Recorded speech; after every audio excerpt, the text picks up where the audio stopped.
Hey, what's up everyone? You're here with Goran from Pick Dawgz, and you're here for your free picks from the Spanish La Liga on Sunday, March 5th. Four games, guys, on the schedule in La Liga, but then again, we have a pretty big League One slate. We got a couple of EPL games, a few Serie A games, and of course, we have a couple of Bundesliga games as well. There are videos for those games, so check it out on the Pickdawgz YouTube channel. Get your free picks. Make sure you subscribe and make sure you hit that like button, guys. So go get your free winners and let us win you some money. For this La Liga games, like I said, guys, we have four matchups and we have Barcelona and Valencia facing off. We have Betis and Real Madrid closing out the day.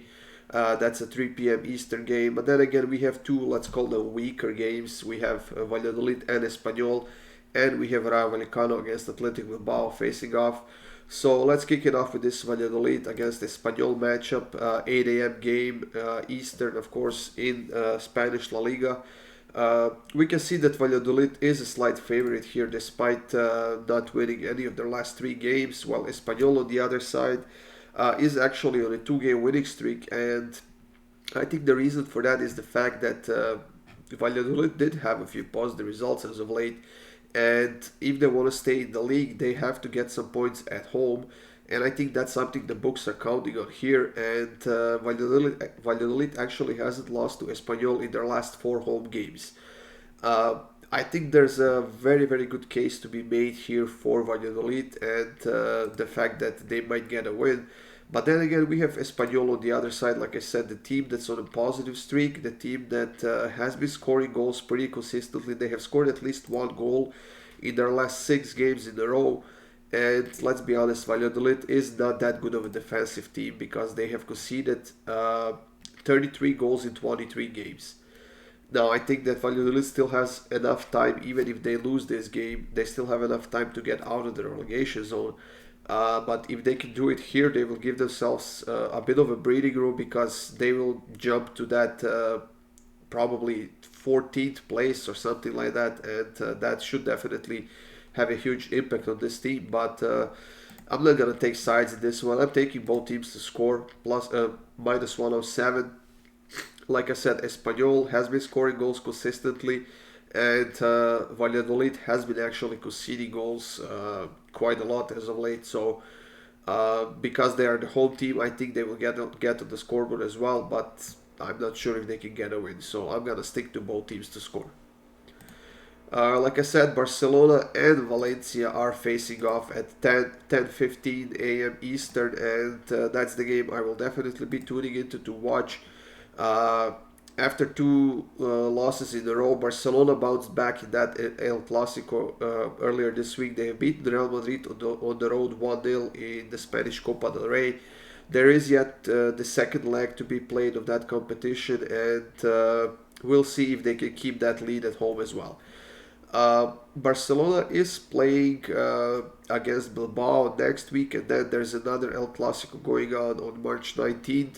That time they will be the home team, but they still have a couple of weeks before that one, and they need to focus. They need to keep winning games if they want to stay at the top of the table.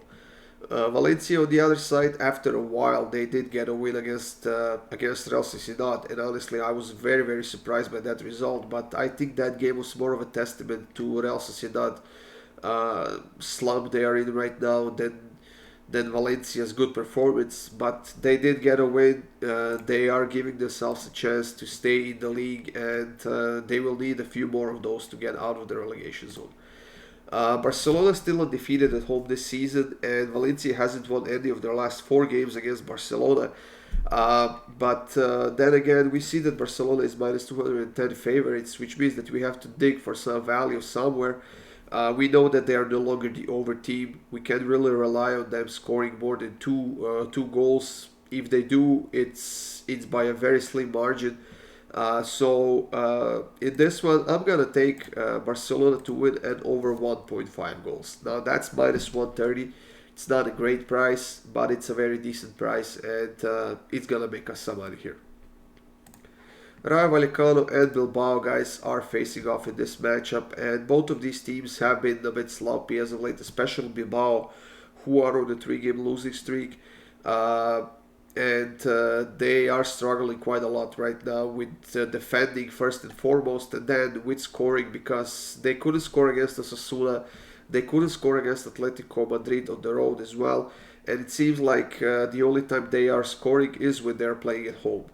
Now, Rayo Vallecano is far from a fabulous and shiny teams that we have in La Liga, but they have lost only one game of their last five, and they are defending really, really well at home, especially.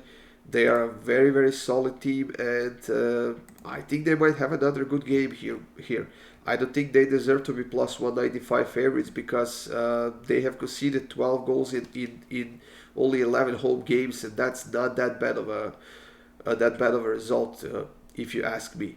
Now, Bilbao overall is a little bit better team. I think they have a little bit more quality and a little bit more offense, but with the way they have been playing as of late, I simply cannot rely on them getting the win here. So, I think this one might be a little bit on the rough side because once again we have two sides that do not shy away from making fouls and getting a little bit aggressive. So I'm gonna take over 5.5 cards. It's plus 104.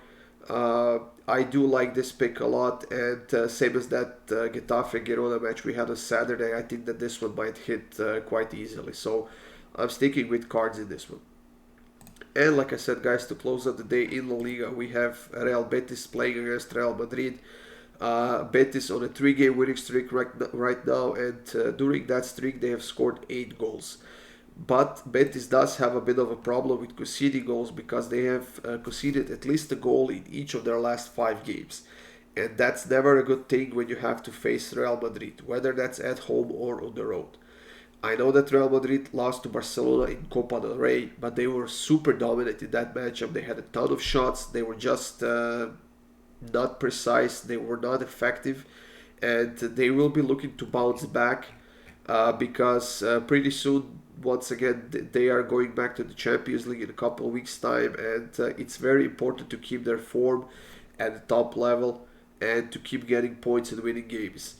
With 52 points, Real Madrid is in that second place right now behind Barcelona, and even though there's still a lot of time left this season, they are 7 points away, and if they don't get a win here, that distance could grow between them and Barcelona, and you don't want to give them too much advantage because we know that defensively Barcelona has been outstanding this season. So in this one, just because Real Betis is on this amazing form, I think they get to the scoreboard here because when you watch Real Madrid, you notice that they tend to lose focus on the defensive end. They tend to wander towards the forward a little bit too much, and that leaves them a bit open. And then again, Thibaut Courtois cannot save everything coming his way. So I'm going to go with both teams to score in this one, minus 117. I'm not sure I would lean towards Real Madrid, to be honest. I know that most of the public will go that way because they are Real Madrid. But I think Real Betis will have a say in this game, and they definitely had some positive results against Real Madrid in the past, especially at home. So I'm going to go with both teams to score, and then possibly maybe double chance on Betis if it's worth anything, but personally I'm staying away from sides. So both teams to score at minus 117, that's going to be good enough for me. That's it, everyone. Thank you for joining me here. For my best bets, click the link in the description of this video. That will get you up to my page on the Pick Dawgz website where you can subscribe to all of the passes I have. And if you want more free picks, go to the Pick Dawgz YouTube channel, of course, and check those out. That's it, everyone. Good luck with your bets. Enjoy your day, and I'll see you soon with more free picks.